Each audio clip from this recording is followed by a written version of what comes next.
Bon, Maintenant, oui. et pourtant je vais cliquer dessus, mais enfin, je sais pas. Donc je reprends. Euh, le titre de Rabban est utilisé pour Rabban Gamliel pour la première fois. C'est le premier qui reçoit ce titre. Et c'est l'un des titres les plus élevés.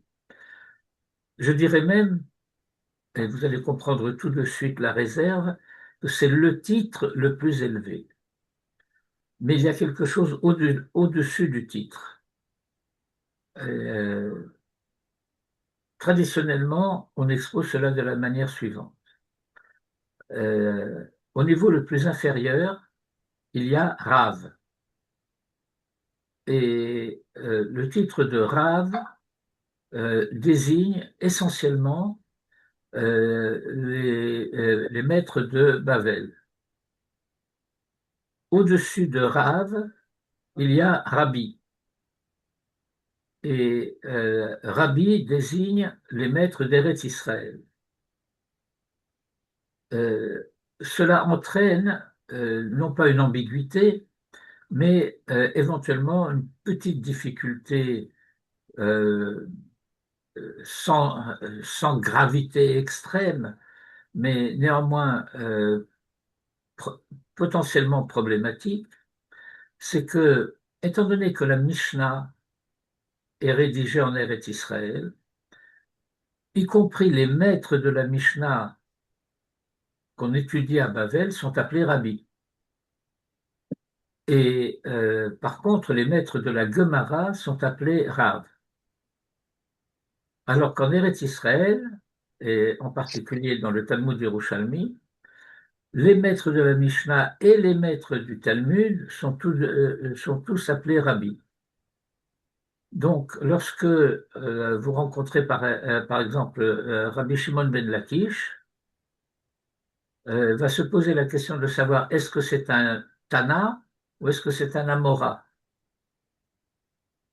Oui, mais en tout état de cause, Rab, Rabbi. Au-dessus de Rabbi, il y a Rabban. Rabban qu'on pourrait traduire, si vous voulez, approximativement par notre maître, Rabbeinu. Et au-dessus de tous, son nom.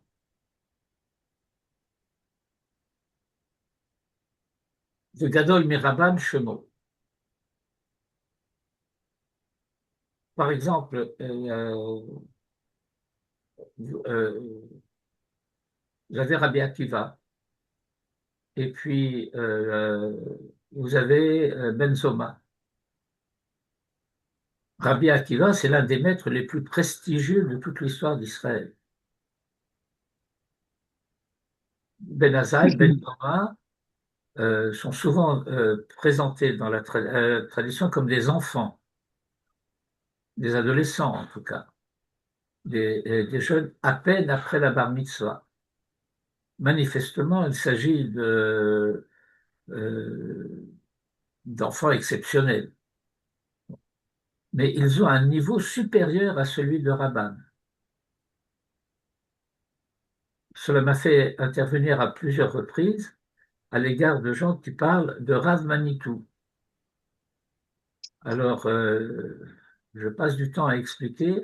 Tu dis soit Rav Ashkenazi, soit Manitou, mais pas Rav Manitou, parce que ça n'a aucun sens.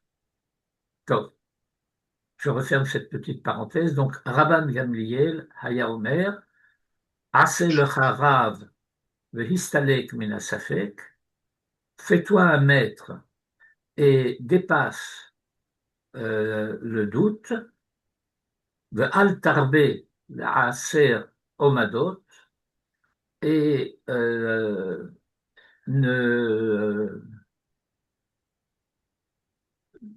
n'abonde pas à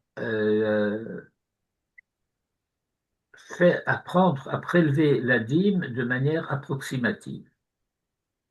Le raser, ça fait référence au maraser, Et vous savez que les produits agricoles, les produits de la récolte, ne peuvent être consommés qu'après qu'un certain nombre de prélèvements auront été effectués. Et Omadot, la Hamod avec Aleph, pas avec Aïn. La Hamod avec Aïn, c'est se tenir debout, c'est être debout. Alors que la Hamod avec Aleph, c'est euh, faire une approximation, une évaluation au lieu d'une mesure. Formidable. Et donc Rabban Gamliel nous dit, eh bien, ne sois pas en situation, la plupart du temps, lorsque tu dois prélever le maaser, de le faire de manière approximative. Et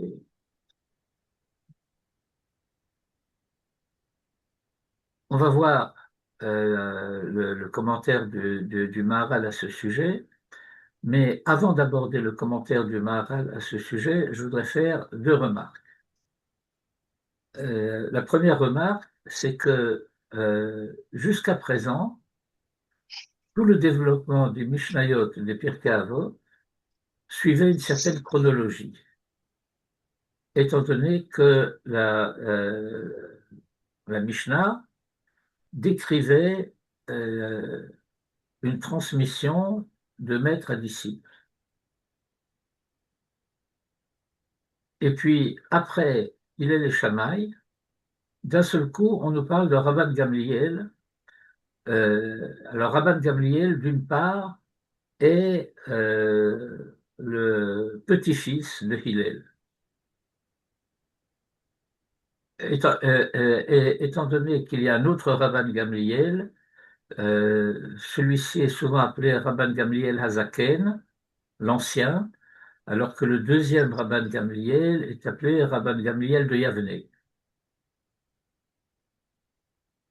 Sauf que nous avons une Mishnah qui nous dit que Rabbi Yochanan a reçu de Hillel et de Shammai. Alors pourquoi ce n'est pas de lui qu'on parle ici? Pourquoi d'un seul coup y a-t-il rupture de la chronologie et que on saute une génération, le fils de Hillel, qui s'appelle Rabbi Shimon, et donc nous avons ici Rabban Gamliel ben Shimon, et après nous allons à Rabbi Shimon ben Gamliel, et puis ensuite de nouveau un Rabban Gamliel, celui de Yarnek. Euh, et donc, nous avons ici un exemple de la rupture que le Maharal annonçait dans ses analyses précédentes quant au fait qu'il y a 5 zougotes et pas plus, parce qu'après ces 5 zougotes, il va y avoir une diminution de la Torah que le Maharal explique comme étant due au fait qu'on ne peut plus désigner les différents maîtres comme étant des disciples au sens strict traditionnel du terme de disciple, euh, parce que ils n'ont pas servi leur maître autant qu'ils auraient dû, autant qu'il leur était nécessaire. Shelo Shimshu Rabban Kol Tzorkan. Et de qui parle-t-on? Rabban Gamliel, une sommité. Et pourtant, nous devons avoir en tête cette remarque du Maharal qui nous dit, oui, mais il y a en quelque sorte une rupture de niveau. À minima, nous dirons que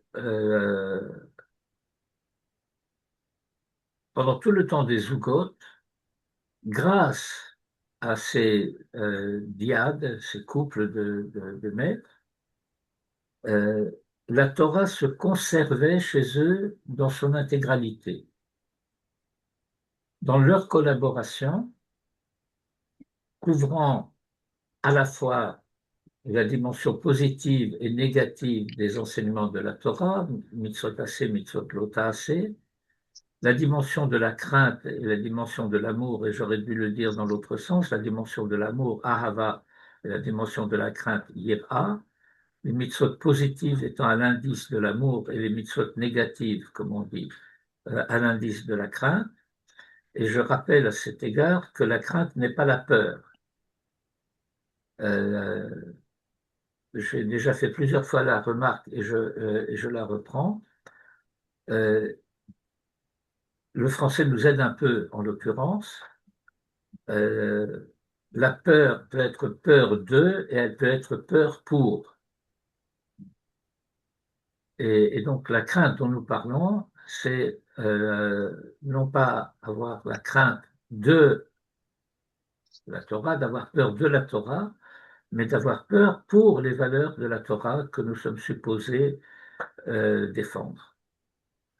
Et donc, il s'agirait davantage de la peur de mal faire que de la peur du châtiment.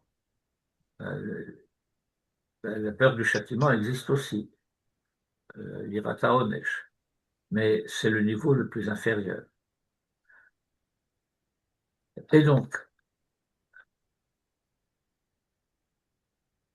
je rentre dans le commentaire du Maharal. J'ai mis une note pour préciser donc de quel Rabban Gamliel il s'agissait, vous la verrez par vous-même. Et en écho à une des discussions que nous avons eues avant le commencement du cours, le Maharal commence par Yesh lishol, ça ne va pas de soi. Euh, méthodologiquement, pédagogiquement, il y a là un enseignement très important. L'étudiant de la Torah, c'est pas ce qu'on appelle en français un béni oui-oui. Tu ne peux pas être passif dans l'étude de la Torah. Tout doit être questionné. Yesh lishol, ma inyan hadvarim ha'elu beyachad. Donc, première question, quel rapport entre les différentes parties de la Mishnah que ces choses-là soient réunies euh, euh, dans un même énoncé? Je vous rappelle que Haya Omer, c'est un des modes traditionnels. C'est pas pour dire qu'il répétait ça sans arrêt, mais ça veut dire que d'une certaine manière, tout l'enseignement de Rabban Gamliel peut se résumer à ces deux préoccupations. La préoccupation euh, écarte toute possibilité de doute et ne t'occupe pas parce que tu es quelqu'un de sérieux, donc tu ne vas pas manger des légumes ou des fruits sans avoir prélevé ce qui doit être prélevé, et donc tu as prélevé le maaser, mais il faut que tu mesures. Alors, je vais faire une petite remarque à ce sujet. Pourquoi ne pas procéder par approximation? Alors, première remarque, nous avons affaire à des gens sérieux. Donc, il est hors de question que, par approximation, ils prélèvent moins que ce qui doit être prélevé. Et donc, s'il faut une approximation, cela veut dire qu'ils auront prélevé plus que ce qui devait être prélevé. Ça va jusque-là?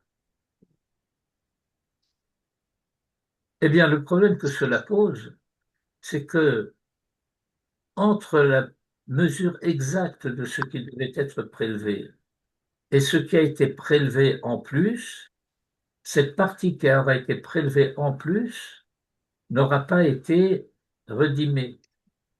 La dîme n'aura pas été prélevée sur cette partie qui a été prélevée en trop. Et donc, en voulant mieux faire, on a mal fait. C'est clair? Non.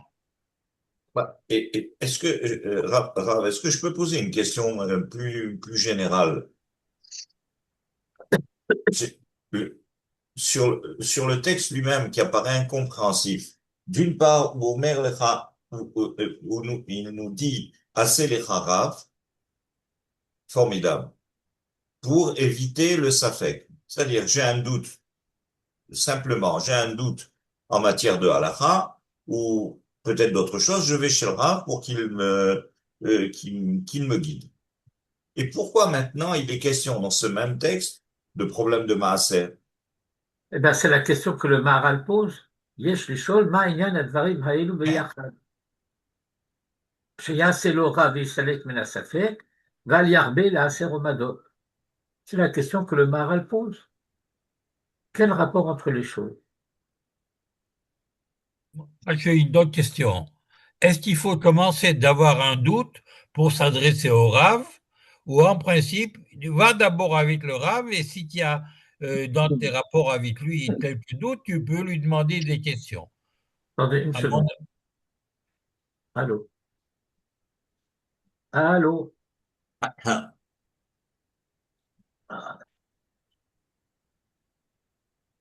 Euh, bien. Euh, je pense que euh, le doute, c'est la manifestation d'une incertitude. Et l'incertitude précède la connaissance. Euh, si j'étudie seul, eh bien, je sais que je risque de me tromper. Et étant conscient du fait que je risque de me tromper, eh bien, je vais avoir un doute. Est-ce que je me suis trompé ou pas? Est-ce que c'est bien comme ça qu'il fallait faire ou pas? Euh, je vous ai déjà raconté à plusieurs reprises cette expérience euh, extrêmement importante que j'ai faite, je peux dire, dans ma jeunesse, pas la prime jeunesse, mais malgré tout, lorsque j'ai commencé à étudier chez le Rav Rothenberg et que je lui ai posé une question que quelqu'un m'avait demandé de lui poser. Et j'ai eu la surprise d'entendre le Rav me dire, tu poses la question pour toi ou pour quelqu'un d'autre? Et dans mon arrogante naïveté, je dis, mais quelle différence? Parce que j'avais été formé, élevé, éduqué à l'idée que la halakha, c'est la halakha. Et le Rav me dit, mais pas du tout. Toi, je te connais. Et par conséquent, si c'est ta question, je sais quoi te répondre à toi. Mais si c'est quelqu'un d'autre, alors je risque de donner une réponse trop exigeante qu'il ne sera pas capable de réaliser. Et donc, euh, je provoquerai sa chute. Ou au contraire, je donnerai une réponse qui est inférieure à ce dont il est capable. Et de nouveau, je l'aurais empêché de progresser. Et donc, j'ai découvert euh, la relativité de la halakha relative à la personne qui va la pratiquer. Parce qu'il y a des niveaux d'exigence, de précision.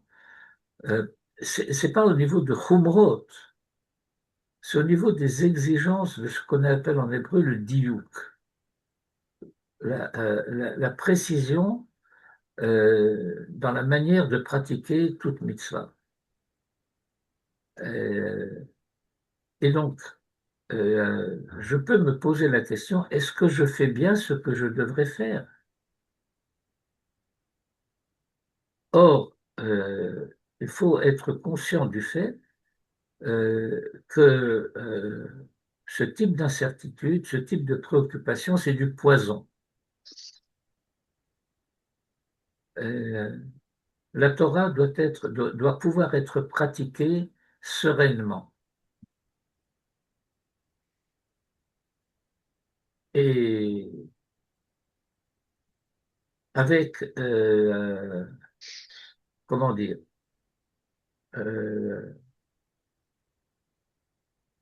la certitude de faire ce que je dois faire comme je dois le faire. Or, si je suis seul, c'est impossible. Je ne peux parvenir à cette sérénité dans la pratique de la Torah euh, que dans la mesure où celui que j'ai décidé de considérer comme le Rav pour cette question m'a dit, voilà, c'est comme ça que tu dois faire. Euh, la plupart des commentateurs, Rabbeinu Yona en particulier, qui est un des grands commentateurs sur les Pirkei Avot, insiste sur le fait que le Rav en question, puisque c'est toi qui le fais, assez le Rav. C'est pas un Rav qui existe déjà et que tu vas consulter. C'est quelqu'un que toi, tu décides que c'est le Rav que tu vas consulter. Eh bien, peut-être que en la matière, le Rav en question est quelqu'un qui en sait moins que toi, euh, qui est moins chacham que toi. Donc, c'est une décision consciente du fait que c'est lui que je veux écouter. Et alors, première question posée par le Maharal, quel rapport entre la première partie et la deuxième partie de la Mishnah? Deuxième problème, qui n'est pas moindre, Varod caché, Shehare Aseh le Harar, Kvar Amar Yehoshua ben Parachia. En effet, Aseh le Harar, vous connaissez le Chachaver, donc la partie Aseh le Harar est un enseignement qui a déjà été donné. Alors, est-ce que Rabban Gamliel répète quelque chose qui a déjà été dit? C'est pas le genre de la maison. Un enseignement vient répondre à une nécessité de l'heure. Si c'est ça que Rabban Gamliel considérait devoir dire, c'est parce que c'était un problème courant de la génération. Euh, En particulier, de comprendre la première partie de la Mishnah à partir de la deuxième partie, c'est que précisément, lorsqu'on est dans l'approximation, c'est parce que on a un doute sur la mesure. Et donc, comme la préoccupation, c'est d'éviter, d'écarter le doute que assez le Charav et Altarbel et Asor Omado. Et donc, ça ne peut pas être une pure et simple répétition de quelque chose qui a déjà été dit. Da, sache donc, que Rabban Gamliel bas la tête Moussar l'Adam, chez Kol Inyanav Brurim. La préoccupation de Rabban Gamliel, c'est d'enseigner une règle, ce n'est pas une règle de halacha, c'est une règle de conduite, une règle de moussar, à savoir que toutes ces conduites soient claires, brurim, ad she'en safek bahem, de telle sorte qu'elles ne comportent aucun doute. Ki kacher yesh b'masar asher oseh safek, lo nikra baal sechel. Et donc, nous constatons ici quelque chose qui pourrait apparaître comme un saut SAUT dans le raisonnement, à savoir que s'il y a un doute, alors celui qui est en proie au doute ne peut pas être considéré comme Baal Sechel. Baal Sechel, ça veut dire quelqu'un capable de jugement. s'il y a jugement, eh bien, il y a rigueur. Euh, le jugement ne peut pas être approximatif. Et donc, nous devons comprendre que nous sommes, nous sommes ici dans l'enseignement de Rabban Gamliel, au premier siècle de l'époque dite euh, entre guillemets contemporaine. Il a exercé entre l'an 10 et l'an 50, si j'ose dire, approximativement. Mais il ne s'agit pas de prendre le maaser. Donc, nous sommes dans la première moitié du premier siècle. C'est l'époque après les Zougotes qui est considérée au sens strict comme le commencement, le début de l'époque des Tanaïm. Alors, bien entendu, les maîtres qui ont été cités précédemment, à l'époque des Zougotes, appartiennent aussi euh, à, à l'élaboration de la Mishnah. Mais si vous voulez, on peut dire il y a Anshe Knesset Agdola, et puis ensuite il y a les Zougotes. À l'intersection entre Anshe Knesset Agdola et les Zougotes, il y a Shimon Hatzadik et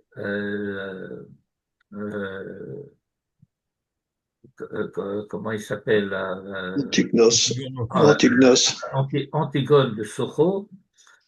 Euh, Antigone, qui est un prénom masculin, bien que ce soit aussi un prénom féminin. C'est comme Camille ou Claude ou des prénoms de ce genre qui sont à la fois masculins et féminins. Donc, on connaît Antigone à cause de la tragédie, mais dans la tragédie, c'est une femme, ici, c'est un homme. Et donc, il y a l'époque des Zougotes, c'est une époque extrêmement importante de la tradition, de la transmission de la Torah. Et avec Rabban Gamliel commence le temps au sens strict des Tanaïm. C'est le premier Tana, si vous voulez. Et donc, nous dit le Maharal, il est important d'agir avec rigueur et j'ajoute, parce que je pense que c'est très important de le comprendre, que contrairement à l'idée que l'on peut s'en faire, cette rigueur seule peut être source de sérénité. Il ne s'agit pas d'une rigueur inquiète. Il ne s'agit pas de quelqu'un qui va se demander quel khumra je peux imaginer pour faire plus que mieux. Non, non, il s'agit de faire ce qu'il faut faire. Et quand j'ai la tranquillité de savoir, eh bien, j'ai bien fait ce qu'il fallait faire, alors je peux avoir une Torah sereine. Il ne peut pas y avoir de simcha dans la Torah s'il y a inquiétude. C'est peut-être, euh, je ne fais pas là l'analyse sociologique, mais l'attitude rigide que l'on rencontre trop souvent lorsqu'on approche le milieu Haredi, tient à ce type d'attitude que le Rabban Gamliel dénonce ici.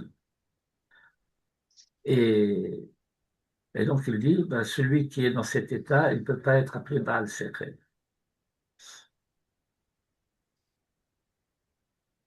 Pourquoi? Parce que Hasechel, Kol Inyanav Barur Bilti Safek. Lorsqu'il y a Sechel, il peut être dire par intelligence, discernement, ce que vous voulez, eh bien, ça veut dire qu'il y a clarté et absence de tout doute. Voilà Xylomer, et le roi Salomon dans Kohelet dit à propos du xyle, c'est quoi le xyle? Je vais le dire en français. Le sot est sauté. Vous vous rappelez la fameuse tirade de Cyrano? Et de l'être, vous n'avez que les trois qui forment le mot sot. Le xyle, bachosher olech. Le xyle marche dans l'obscurité.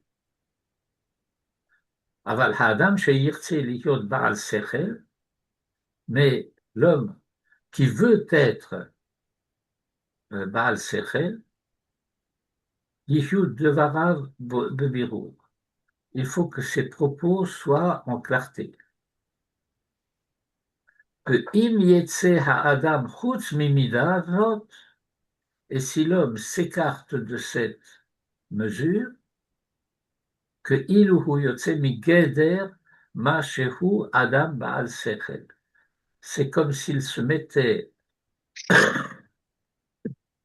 en dehors de la définition de l'homme doué de raison.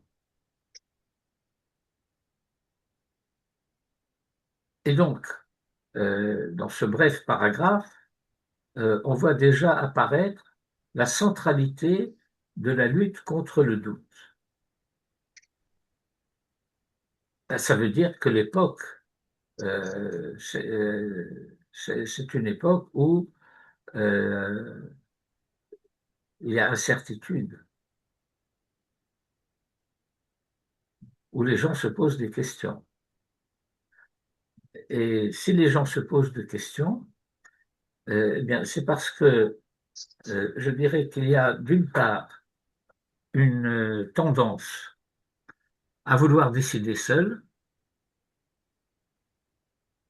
et donc on lui dit, ben non, tu décides pas seul, tu prends conseil de quelqu'un, et tu décides. C'est une décision, comment dirais-je, de la volonté de chacun, indépendante de la valeur de la personne que l'on va décider d'écouter. Et par conséquent, l'attitude mentale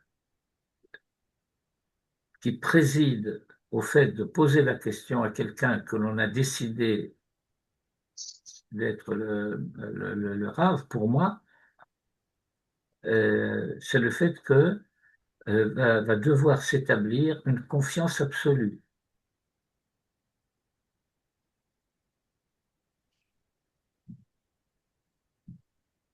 Alors maintenant, comme il a été question du doute, on va devoir analyser le doute.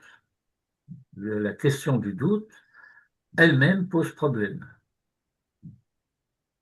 Et le Maharal va nous dire, eh bien, le doute peut s'exercer de trois manières.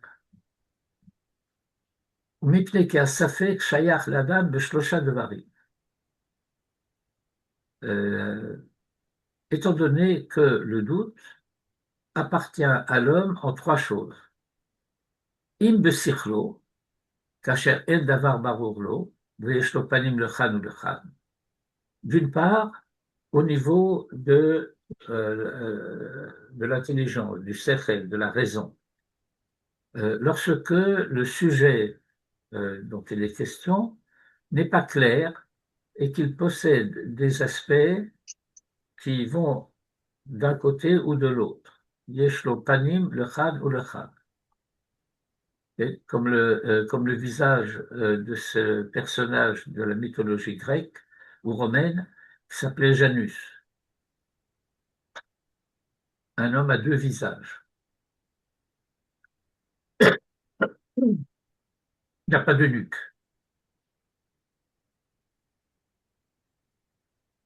À Safek Hacheni, la deuxième forme de doute, הוא בכל הדברים אשר האדם יספק בהם אשר לא ידע, ואין הדבר תולה בשכל כלל. Et puis, la deuxième forme de doute n'est pas du tout liée à la raison, elle est liée à l'ignorance. Étant donné que je ne sais pas, alors j'ai un doute. והשלישי,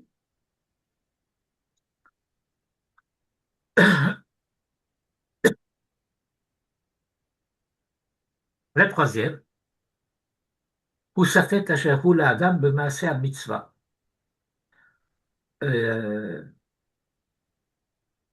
C'est différent du premier. La chose n'est pas claire, mais la chose, elle peut porter sur n'importe quoi. Tandis qu'ici, il s'agit d'un doute précisément sur la pratique de la mitzvah. Chez Maaseh mitzvah brurim, à savoir qu'il y a une opacité, une obscurité, une incertitude quant à la manière de pratiquer une mitzvah.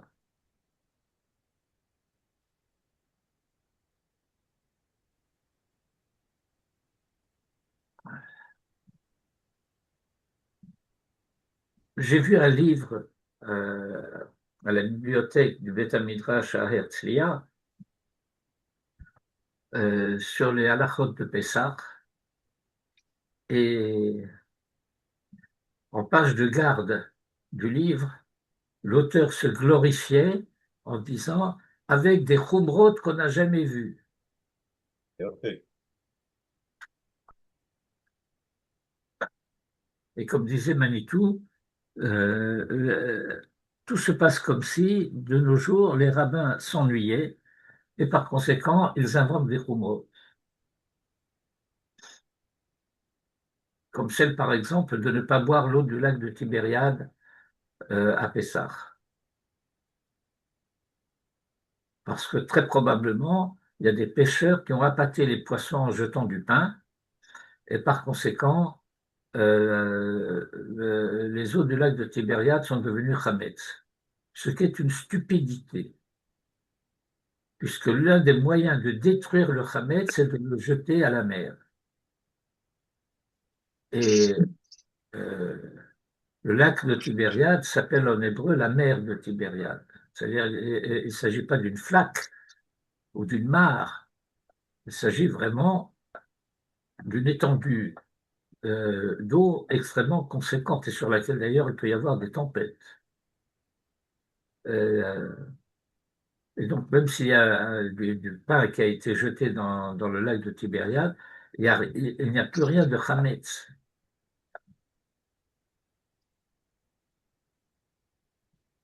Et donc inquiétude, donc doute sur la manière de pratiquer la mitzvah. Ve'od besamour yidbaer elu shlosha. Et j'en dirai plus par la suite. Ucheneged harishon, et donc par rapport à la première forme de doute, Rabban Gamliel dit Sheyase lo rav, que je dois décider d'un rav. Il ne dit pas va chez un rav. Il dit assez le rav. C'est moi qui décide, un tel sera pour moi le rav en la matière. Avec l'absolue confiance dont je parlais il y a quelques instants. Que Neged Arishon Amar Sheyase lo rav, כדי שיחיה מה שיקנה בחוכמה דבר ברור בלי ספק. De telle sorte que ce qu'il acquérera dans sa capacité de sagesse soit chose claire, dénuée de doute. Davar barour beli safek. Ve'yistalek mina safek, et la formule utilisée dans la Mishnah, ve'yistalek mina safek, qu'il le histalek, on peut traduire que le doute disparaisse. Silouk, littéralement, c'est élévation. Le histalek, ça veut dire littéralement s'élever au-dessus du monde.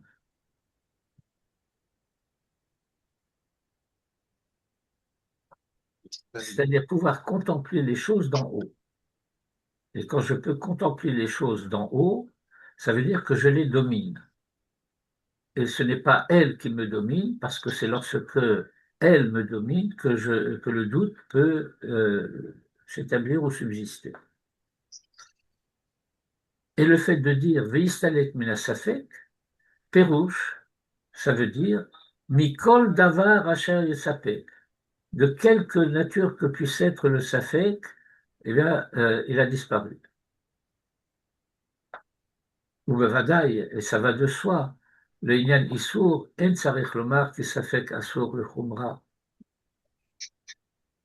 Si on considère les choses du point de vue du permis et de l'interdit, il n'est pas nécessaire de dire que ce qui est douteux, eh bien, va être considéré comme interdit le khumra.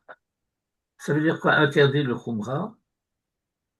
Eh bien, ça veut dire que dans l'incertitude, on va décider que non.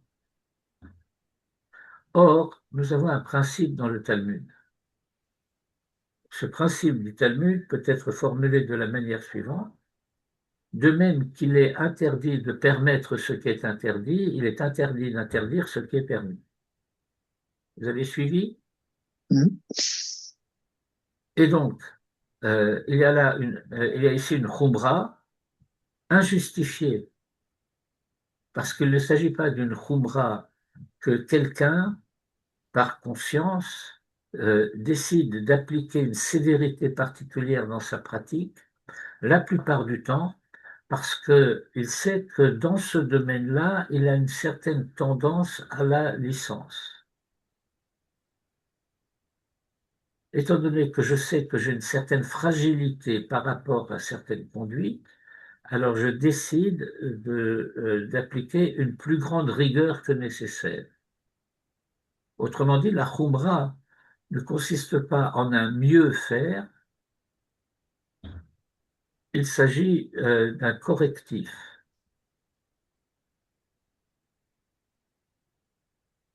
Et normalement, eh bien, lorsque j'ai retrouvé l'équilibre, eh bien, je n'ai plus besoin de ce correctif.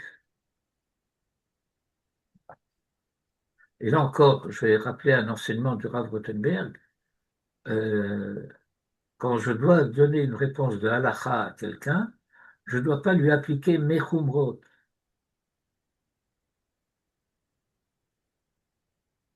La réponse doit être la réponse de la halakha la plus appropriée au cas de la personne qui m'interroge.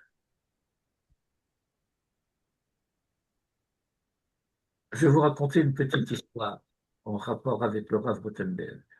C'est une histoire que j'aime bien.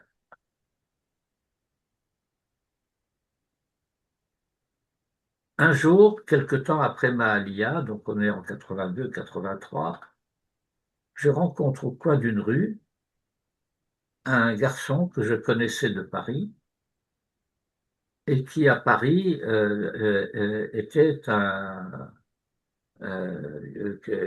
quelqu'un de tout ce que vous pouvez vous imaginer de Chiloni. Et je le rencontre à un coin de rue de Tel Aviv avec, comme je dirais en hébreu, Imkol Ha'avizarim. Il a la redingote, il a la barbe, il a les paillettes, il a les tzitzit dehors. Enfin, c'est. Bon. Alors, il voit que je le regarde avec un certain ébahissement. Il me dit, je vais t'expliquer. Bon, il avait un cousin qui fréquentait le Rav Rothenberg. Et il fréquentait le Rav Rothenberg et son cousin insistait beaucoup, viens écouter le Rav, viens écouter le Rav, viens écouter le Rav. Puis un jour, il se laisse convaincre à venir écouter le Rav. Et puis, bon, il y a le cours. Après le cours, le cousin présente son cousin au Rav, ils commencent à discuter. Et voilà que ce garçon dit au Rav, moi, je ne peux pas respecter Shabbat parce que je suis un grand fumeur. Et je ne peux pas ne pas fumer. Que lui répond le Rav? Invraisemblable de la part de n'importe quel rabbin en Israël, je vous jure. Eh bien, fume, mais ça ne t'empêche pas de faire tout le reste. Le choc. Et le garçon de me raconter qu'il a commencé à faire Shabbat et qu'il s'est rendu compte qu'il n'avait pas besoin de fumer. Alors il a fait tchouva.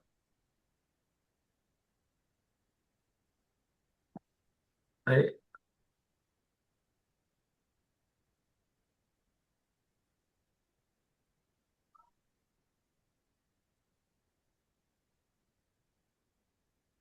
alors, ce que le Maharal explique ici, à la ligne 24, Rak bechol davar, asher efshar sheyagia lo mimenu hezek, al yikanes besafek klal, qui ne se mettent pas en situation de doute en aucune question, en aucun sujet, dans aucun domaine qui peut provoquer un dommage. Qui en davar ze raoui l'adam, parce qu'il ne convient pas à l'homme, baal sechel, doué de raison, chez Ikanes Besafek, de se mettre en état de doute. Au Keneged Ashlishi, et par rapport à la troisième forme de doute, chez Al Yarve la Asor Madot, qu'il ne multiplie pas les situations d'évaluation approximative, donc exagérées, comme j'expliquais tout à l'heure. Chez Lo Yismoch al Umdana, de Inyan Maaseh Mitzvot, à savoir de ne pas s'en remettre à des évaluations, des approximations donc, en ce qui concerne la pratique des mitzvot. ואף אם התורה התירה זה כדי להתאבד בכורות. Et bien que la Torah, d'une certaine manière, l'a autorisé. Comme on apprend à la page 58 du traité des Bechorot,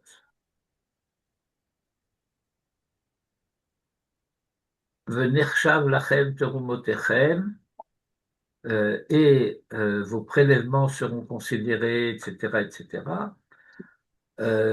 Abba Elazar ben Gemala Omer, Bishte terumot akatul medaber.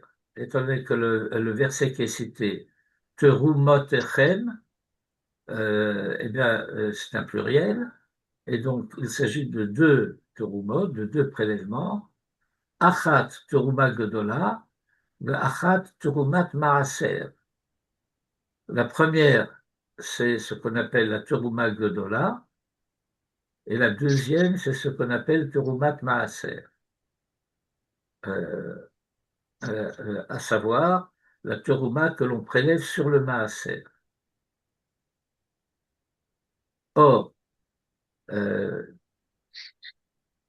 Teruma Gedola, il n'y a pas de mesure qui est prescrite par la Torah.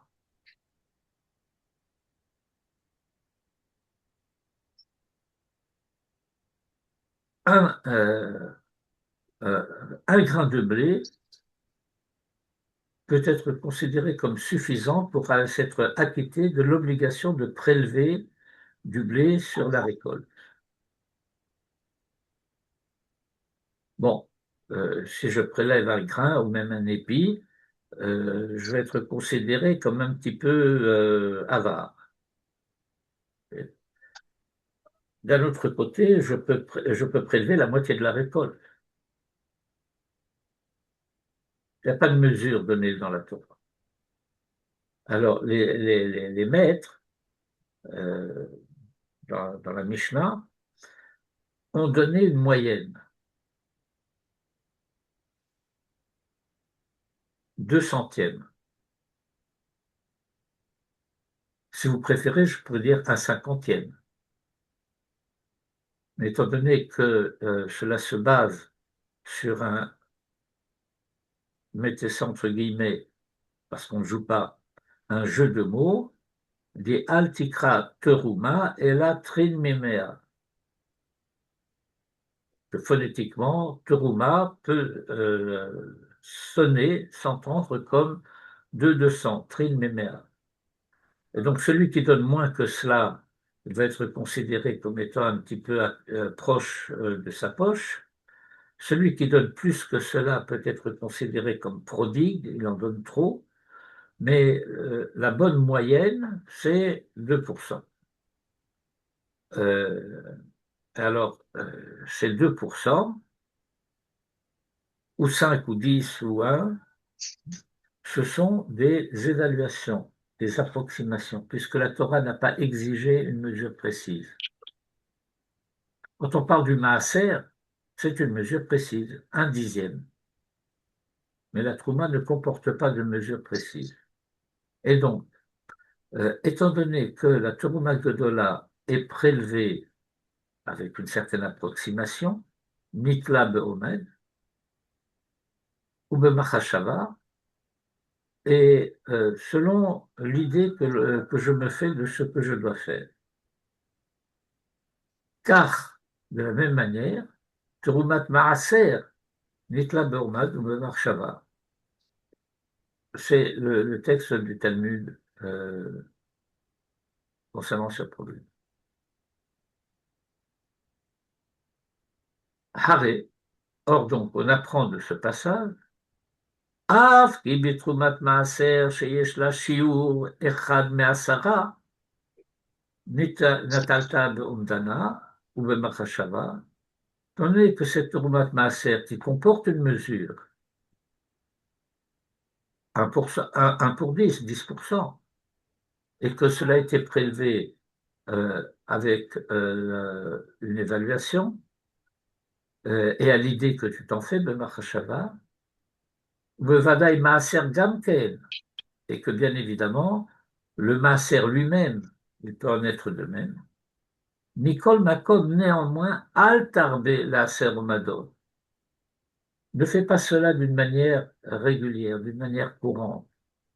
Rak Asher Tsarir, seulement quand c'est nécessaire, Ve'en Lopnaï, et qu'on n'a pas le temps de prendre des mesures exactes, parce que pour prendre exactement 1/10, bah, ça prend du temps. Aval Harbot, mais agir couramment de cette manière, Shekach et Asekviut, la Serbomdana, à savoir que il fait cela en permanence, de prendre la dîme par approximation, aliaseka, il ne faut pas le faire. Af ki ha'umdana ou karov le vadaï.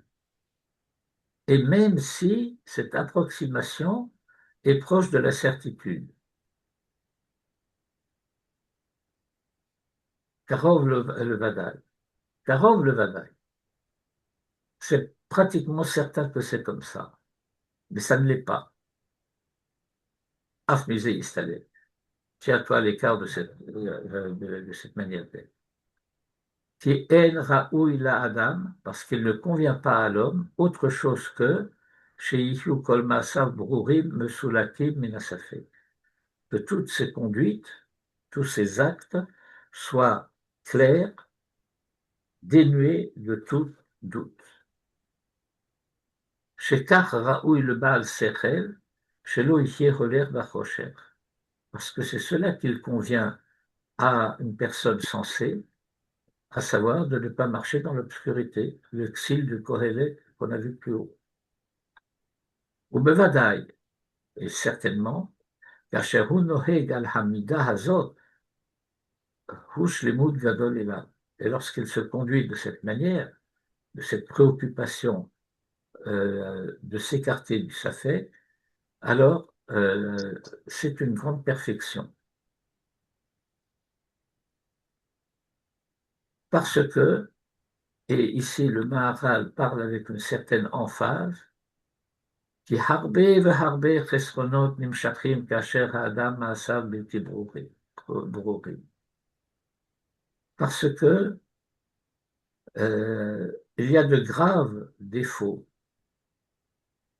lorsque l'homme se conduit d'une manière qui n'est pas claire. כי הרבה חסרונות נמשכים כאשר האדם מעשיו בלתי ברורים. יותר על זה, et de plus encore que cela, qui mida זאת, à savoir que cette attitude, littéralement cette mesure, ראויה על בעל שכל, convient à l'homme sensé, שיהיו מעשיו נמשכים אחר השכל הברור, à savoir que sa conduite, ses actes tendent à,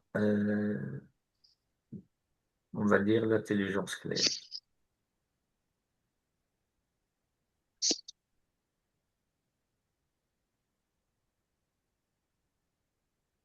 Grave. Est-ce qu'on peut étendre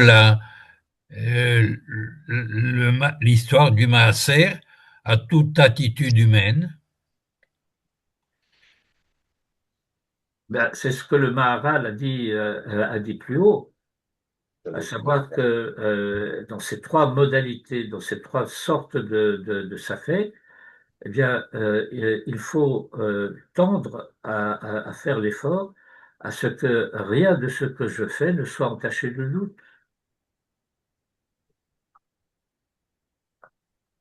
Alors pourquoi donc il aurait pris, le texte aurait pris cet exemple du Maaser pour parler d'une façon générale, si on pouvait le faire? Eh Qu'est-ce qu'il y bien, a de... ben, je dirais la chose suivante. Vous avez déjà vu une récolte de moisson? Peut-être bien, oui, peut-être. Bon, vous pouvez vous représenter la difficulté à prendre la dîme. Je m'imagine. Ben, c'est pas que j'ai 10 pommes et puis je vais prendre une pomme et c'est la dîme. Ça, il n'y a pas de difficulté. Et puis, je peux dire, bon, si ce sont des fruits, je peux compter les fruits. Une pomme, deux pommes, 10 000 pommes, 10 001, 10 002. Oui. Ça peut être très compliqué. Ça peut prendre énormément de temps. Mais j'ai l'habitude. Je vois d'un coup d'œil quelle est la quantité ou quel est le poids. Si j'ai les balances qu'il faut, alors je peux prendre des sacs, je les pèse, et je dis voilà, ça fait 10 kilos, donc je vais prendre 1 kilo. Ça, c'est des choses que je fais, mais ça prend énormément de temps. Et donc, je peux appliquer une règle d'approximation. Ben, à vue de nez, ça va faire comme ça. Mais ça veut dire que j'introduis une attitude de manque de rigueur dans la conduite. Et ce manque de rigueur risque d'être quelque chose qui va être une tendance morale. Or, encore une fois, je l'ai dit tout au début de l'étude, l'approximation qu'on va reprocher à quelqu'un, c'est pas qu'on va lui reprocher de risquer de prendre moins. C'est que, bien entendu, il va risquer de prendre plus. Et donc, il y a une différence entre une conduite et une pratique qui est précise, et en tant que précise et claire, elle est rigoureuse, et puis une tendance rigoriste. C'est pas du tout la même chose. L'état d'esprit n'est pas du tout le même. Euh, je dirais la chose suivante, si vous voulez, pour essayer d'éclairer un peu la question. Il y a une expression courante, traditionnelle d'ailleurs, pour décrire le fait de pratiquer la mitzvah du mieux que je peux.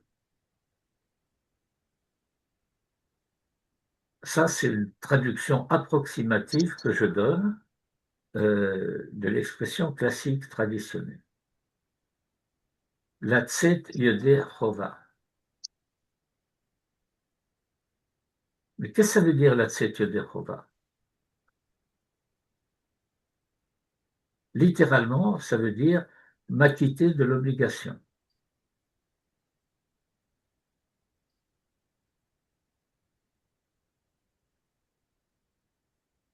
S'acquitter de l'obligation, c'est une attitude morale et spirituelle qui peut apparaître comme étant très positive et qui est très négative.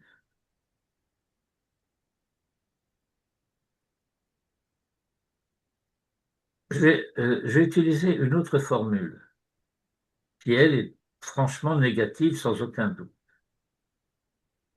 Porek ol. Vous connaissez l'expression porek ol, celui qui rejette le joug.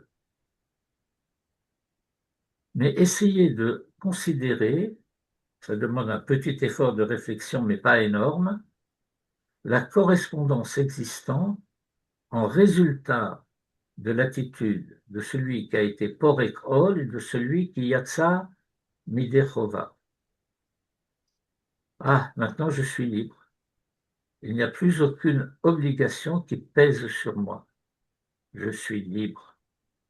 Et celui qui est porek ol, eh ben, il est libre aussi. Et donc, cette attitude de vouloir être Yotse Yodechova, ça veut dire que la manière de pratiquer les mitzvot dans cet état d'esprit est ambiguë.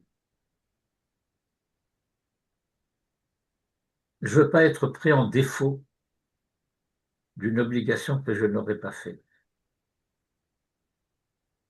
Et donc, la dimension de Yira qui se trouve dans cette conduite, dans cette attitude, elle est beaucoup plus proche de la dimension inférieure de la crainte du châtiment. Tu n'as pas fait ce qu'il fallait, donc tu vas être puni, plutôt que de l'attitude de celui qui pratique la mitzvah. Je vais le dire d'une manière un petit peu mièvre, mais je ne vais pas prendre trop de temps à l'analyse, par amour de la mitzvah.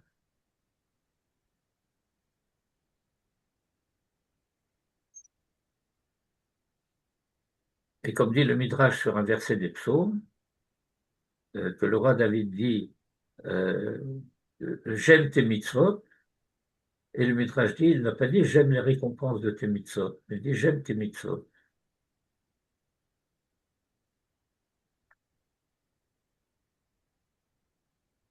Et on en Est-ce que, arrive à la dernière partie du commentaire du Maharal ici, parce qu'il a dit ce qu'il avait à dire à propos du doute. On peut analyser davantage, mais c'est déjà suffisant en soi. Eh bien, c'est que... Vous avez une question? est-ce que c'est limité aux mitzvot ou à toute attitude humaine? Je pensais aux lois du commerce. Est-ce qu'on pourrait éventuellement, comme on a étudié une fois, que le gain ne doit pas dépasser une certaine limite, par exemple? Ben, certainement. Certainement. Euh, Relisez dans la paracha de Kitetse, à la fin de la paracha de Kitetse, il est question d'Amalek.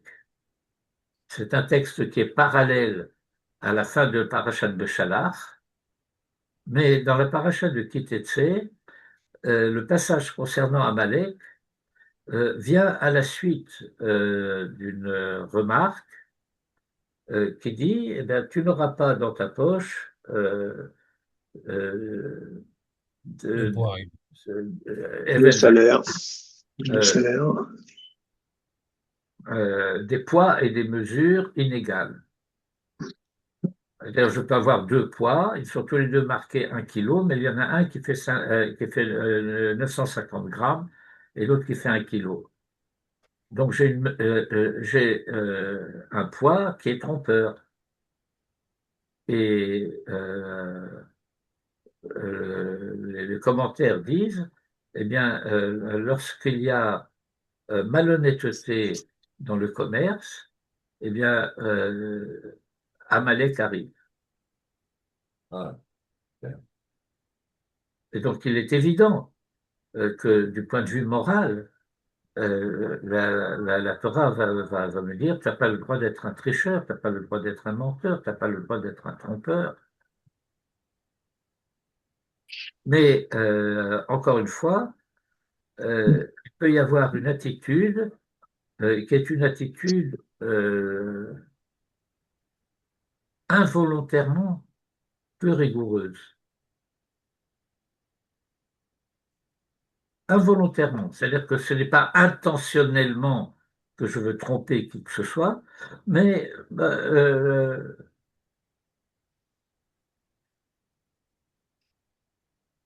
voilà, j'ai mis sur la balance, ça fait 998 grammes, ben, je vais dire 1 kilo. Ben non.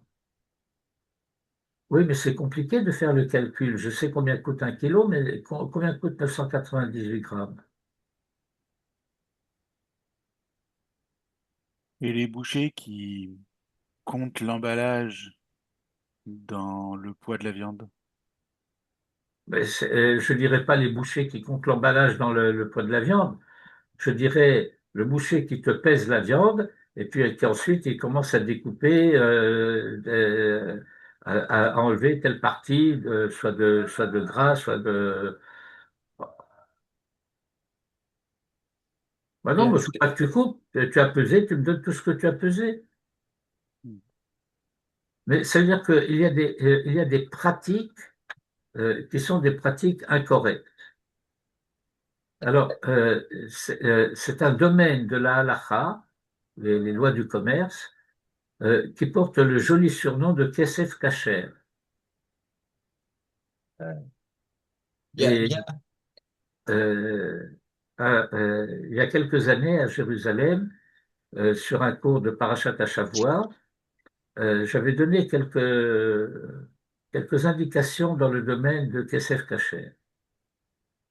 Et une amie que je connaissais de longue date, qui possédait une galerie d'art à Jérusalem, m'a dit, mais c'est passionnant ce domaine, est-ce que tu serais prêt à donner un cours? J'ai des amis qui sont des commerçants, je voudrais organiser un cours concernant ce domaine. Alors, comme moi, c'est un domaine que j'affectionne, je dis oui, avec plaisir, mais il faut que tu me préviennes à l'avance parce que ça demande des préparatifs, etc. Alors, on était au mois de juin ou quelque chose comme ça, alors je dis, bon, bah, ça serait l'année prochaine après les fêtes. Bon. Tiens-moi au courant. Alors, on se rencontre 2 ou 3 fois entre-temps. Je dis, tu as des nouvelles? Non, pas encore, etc. Et puis, au mois de septembre, à l'approche des fêtes de Rosh Hashanah et Kippour, etc., je lui demande, nous, qu'est-ce qui se passe? Alors, elle me regarde d'un air penaud et elle me dit, il préfère ne pas savoir.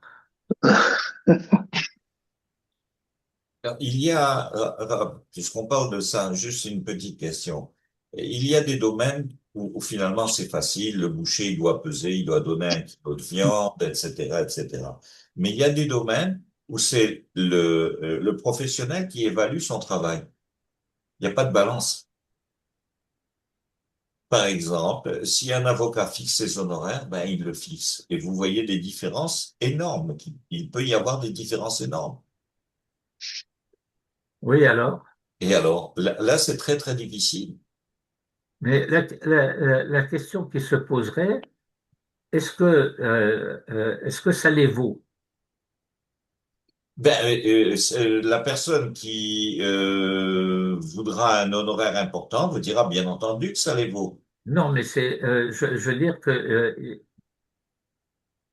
si on a un avocat qui gagne, je dirais, 98% de ses affaires.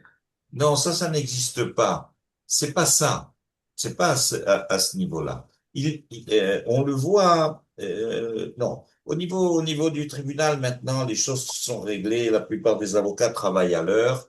Mais il y a des avocats qui ont une heure de travail très, très, très élevée et d'autres qui ont une heure de travail très, très basse. Il y a, il y a autre chose. Un travail est donné à un professionnel. Il évalue son travail à X. Mais d'autres, il sait très bien que d'autres demandent deux fois plus cher ou deux fois moins cher. C'est un domaine où il n'y a pas de règle. Écoutez, je dirais que d'abord, la première règle de ce point de vue-là, c'est l'acceptation du client. Ça veut dire Exactement. si, euh, moi je me souviens, c'est quelque chose qui est très fréquent dans la littérature, en particulier avec les avocats, qui s'exprime à peu près de la manière suivante. Vous rentrez dans un cabinet d'avocat, avant d'avoir ouvert la bouche, vous lui devez 500 dollars. Non, ça existe. Non, mais je vous parle de la littérature. Ouais, ouais. Et donc, si vous savez qu'il prend 500 dollars avant même que vous ayez ouvert la bouche, tu veux pas, tu vas pas. Si, Non, mais, si, si je demande un certain travail à un professionnel, ben, je demande un devis. Alors oui, j'accepte le devis, j'ai accepté le devis. bon. Or, je peux avoir, Non, mais c'est pas, Raph, c'est pas à ce niveau-là que je parle. OK. Il a accepté mon devis. Mais moi, j'ai demandé un honoraire très élevé. et Admettons, hein. alors, mais si je l'ai accepté, qu'est-ce que ça peut faire? Ah, non, non. C'est là qu'il y a le problème. Moi, je vois dans cette question de malhonnêteté dans le commerce, il faudrait déterminer exactement, c'est pas facile. Je vous assure que c'est pas facile. Je suis allé Mais voir je un ne dis journal. pas, mais je ne dis pas que, je ne Un dis pas que professeur de faculté, non, pas de faculté, un professeur de médecine m'a vu 2 minutes, pas plus. J'ai payé une consultation énorme, mais c'était utile. Sans lui, mais je ne conteste pas ça. Je dis la chose suivante. D'abord, vous avez dans le traité de Baba Kama des pages et des pages et des pages concernant ce genre de choses. Et il y a par exemple un critère qui intervient à différentes reprises et qui s'appelle Minhag HaMakom. oui, Euh, j'ai engagé des ouvriers pour faire un certain travail. Et puis voilà que les ouvriers me disent, et le déjeuner? Je dis, mais quoi le déjeuner? Vous pouvez prendre une heure ou une demi-heure ou peu importe pour le déjeuner, ça va de soi. Je dis, non, non, mais nous on veut que tu nous donnes le déjeuner. Mais c'était pas prévu dans le contrat. Je vous ai jamais promis le déjeuner. Alors le Talmud dit, si c'est le minagamakom que le patron nourrit les employés, alors même si ça n'a pas été précisé dans le contrat, il doit le faire. Mais si le minagamakom sait que les ouvriers prennent le repas à leur charge, il n'a pas d'obligation. Et donc il y a un des critères qui est l'usage.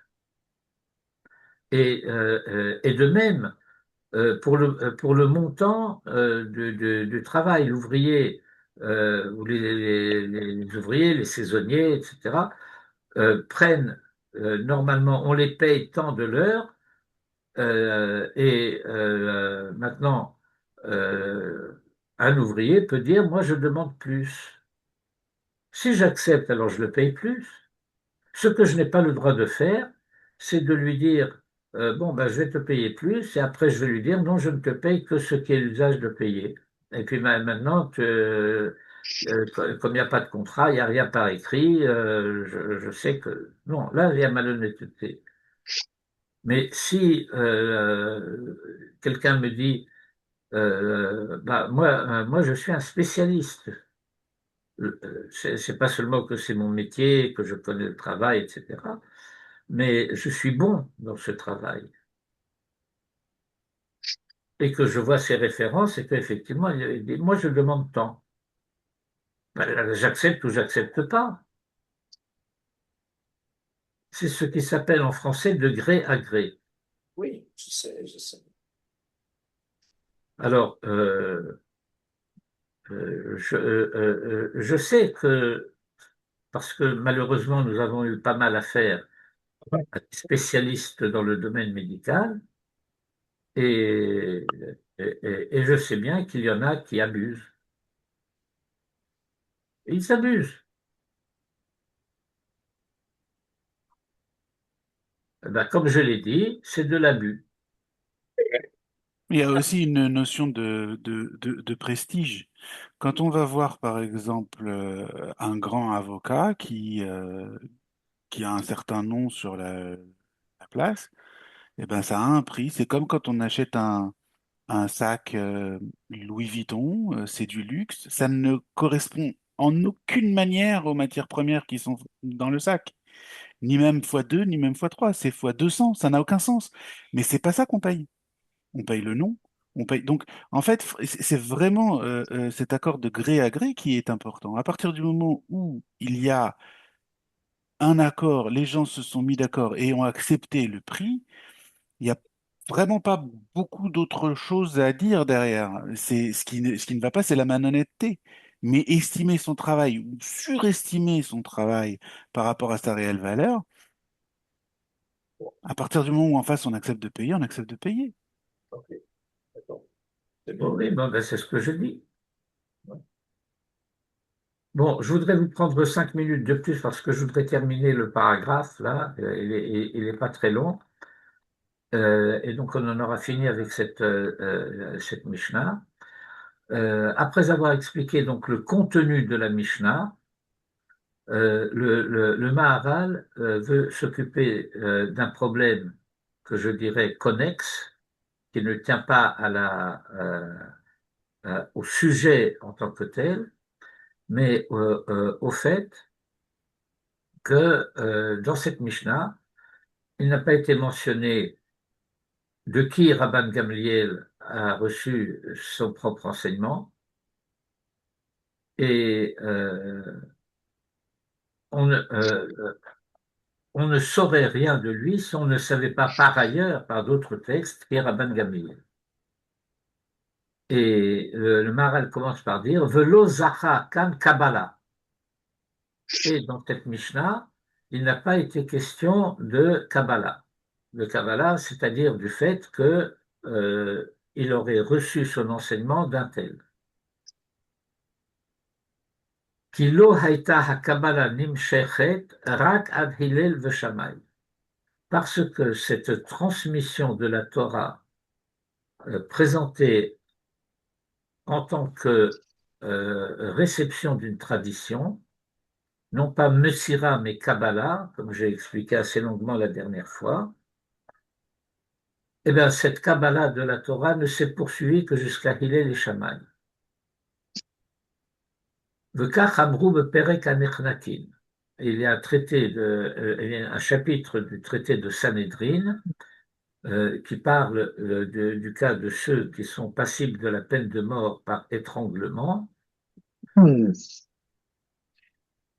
Mi sherabu talmidei Hillel v'Shammai, à partir du moment où les élèves de Hillel et de Shammai se sont multipliés, shelo shimshu kol tzorkan, qui n'ont pas étudié suffisamment,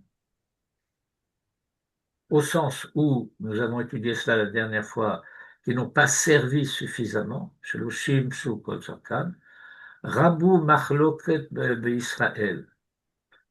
Et les disputes, les discordes se sont multipliées en Israël.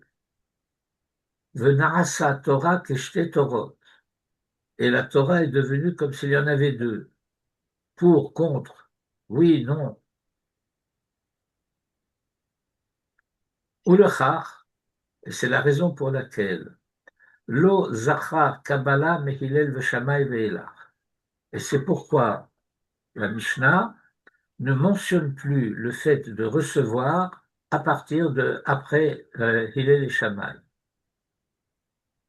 Et en l'occurrence ici, on a affaire au petit-fils de Hillel.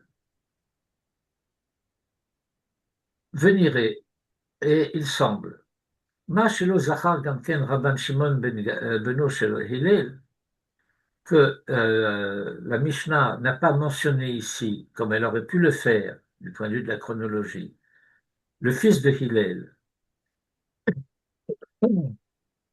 le père de Rabban Gamliel, Shimon, beno shel Hillel, וזכר רבן גמליאל, שהיה בנו גם כן, et qui passe directement à Rabban Gamliel. Et alors, se pose la question de savoir de quel Rabban Gamliel il peut s'agir. Est-ce que c'est le petit-fils, l'arrière-petit-fils de quel Rabbi Shimon? Il y a toute une chalchelle de Rabbi Shimon ben Gamliel, Rabbi Gamliel ben Shimon, etc. Et donc, d'une manière assez, comment dirais-je, piquante, le Maharal discute ici ou expose ici un sujet où il y a place au doute.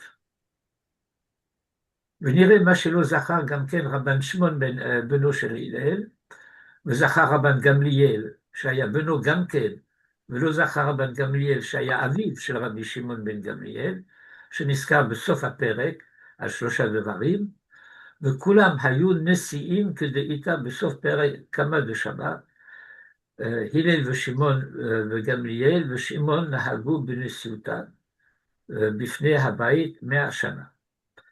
Donc il y a toute une dynastie issue de Hillel qui ont été les Nessiim, les princes, les gouverneurs, ceux qui occupent en fait la position de chef politique d'Israël pendant 100 ans. Qui est un enseignement à la fin du premier chapitre du traité de Shabbat. Hillel, de Shimon, son fils, de Gamliel, son petit-fils, de Shimon et son arrière-petit-fils, Nahagu Nesiatan, Bifne Habayit, Me'ashana. Ils ont occupé la charge de Nassi à l'époque du Temple pendant 100 ans.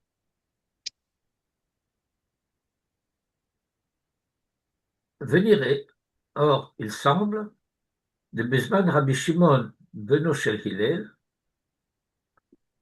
que à l'époque de Rabban Shimon, fils de Hillel, Haya Rabban Yochanan ben Zakkai, Manhig Gamken Vegadol Kamoto. Eh bien, il y avait un autre personnage célèbre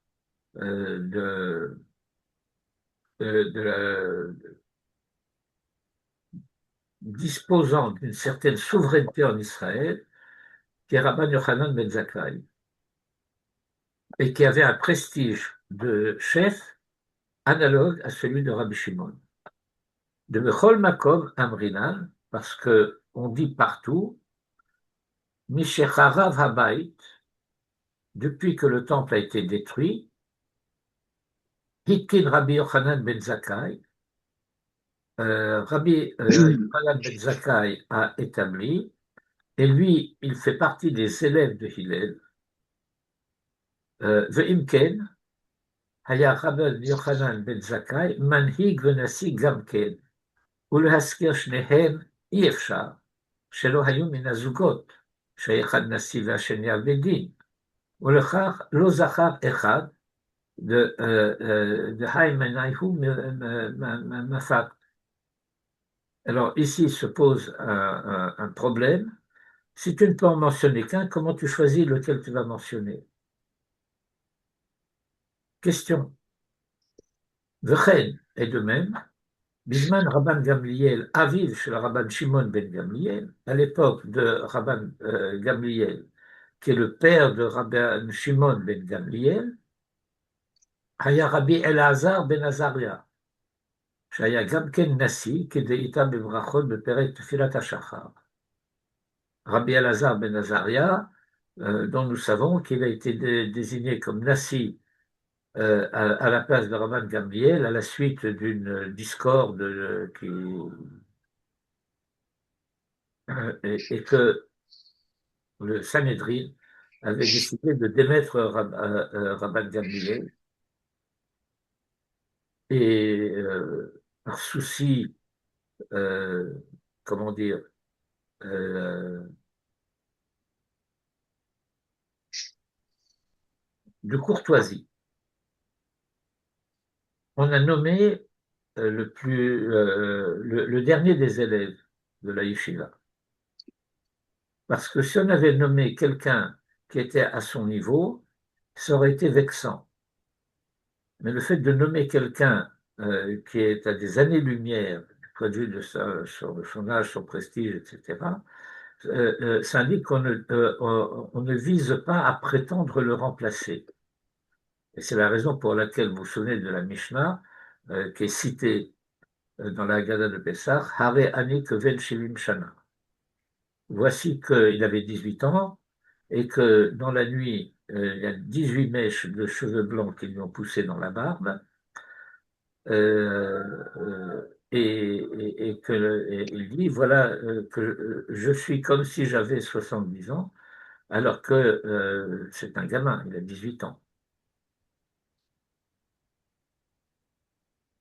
Ah, le père est Rabbi Omer, mais dans le deuxième chapitre de Pirkei Avot, Yidbaer Perush Acher, etzel Rabbi Yochanan ben Zakkai, Kibel Mehilel Veshamay, où nous allons avoir une Mishnah qui curieusement reprend l'expression de la réception quand on lui dira que Rabbi Yochanan ben Zakkai a reçu de Hillel et de Shammai.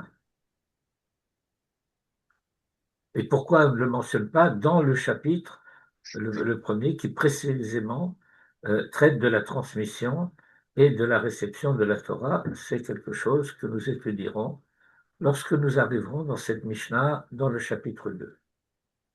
D'accord. Baba. Merci beaucoup, Rav. Passez une bonne semaine. Et la semaine prochaine, je voyage le mardi et je pense que j'aurai des difficultés à me connecter. La dernière fois, j'étais à l'aéroport, j'ai essayé, mais c'était compliqué. Oui, ben, j'espère que je n'oublierai pas d'enregistrer, comme ça vous pourrez rattraper. Je compte sur Dan pour ça.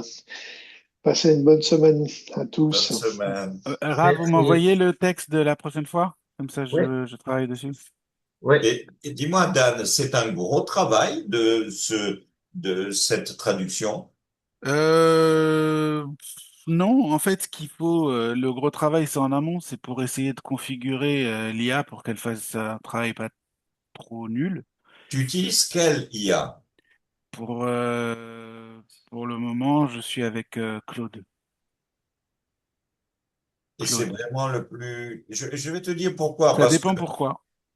moi, personnellement, on a souvent des traductions à faire au bureau. Et en général, je fais pas confiance à ça. Ah Jusqu'à non, il faut présent, pas parce faire, qu'on... il faut pas faire confiance. Non, non, mais j'ai vu des catastrophes. Et un jour, j'étais à un contrat de bras et il y a un avocat qui a fait une traduction d'un contrat qui était un contrat pas facile. Je le lis, je me suis dit, mais c'est fabuleux.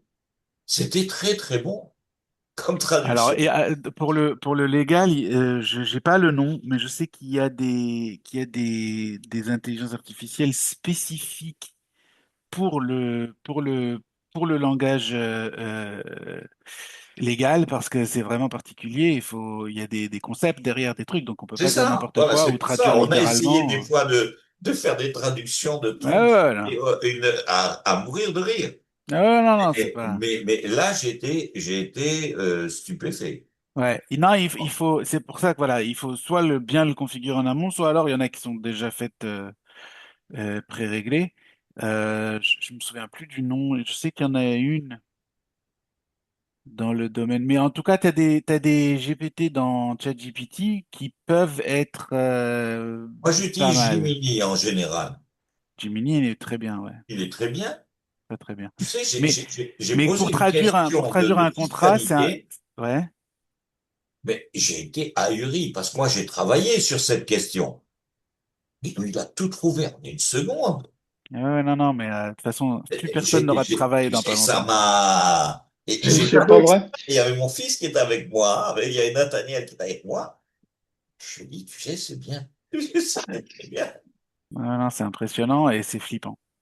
Non, mais C'est, vous savez, ça fait maintenant, bien avant l'IA en tant que tel, il y a des outils qui ont été développés pour aider à la traduction et, et ce sont des outils qui s'accompagnent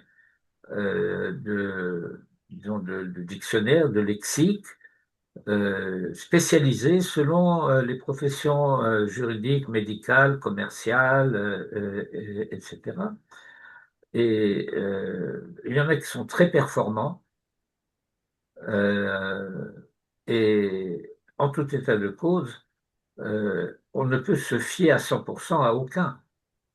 Euh, moi, non, Pour le moment.